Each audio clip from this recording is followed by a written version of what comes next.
Mi prolazili i pored vas i kad ste vi završavali vaš prilog, ovo je mali fragment, znači bilo je mnogo većih fragmenta i trenutno kada se gasila vaša kamera, kao što je primetio moj prijatelj, pošto ja to snipa nisam primetila, bili smo koordinacije kupujeo veliki fragment, da li je ovo neka pločica ili šta već, i gospođa koja je upravo prošla pored vas i rekla da je pogođena, ona je isto bila pogođena.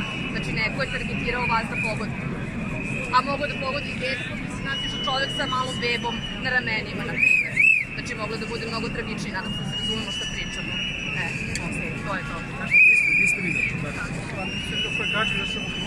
Evo imate fragment iz ovo sam hvala dole, pogodila je njega u nogu, znači, a ovo sam uzale, ovo sam ispričati.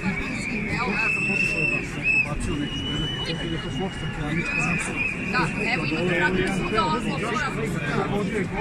Pogodio je nečaka u A kažem vam, ispred nas je išao čovjek sa bebom na ramenima. Znači tik ispred nas.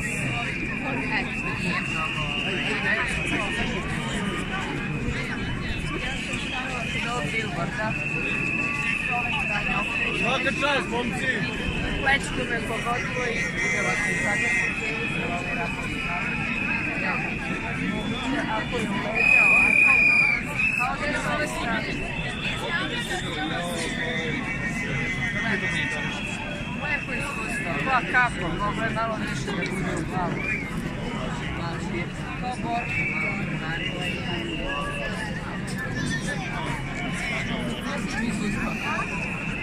Ja sam samo čuo iz mene, ali... Kolega, mogu ja jednu izjavu da dobijem? Ja sam neki youtuber, nezavisni novinar.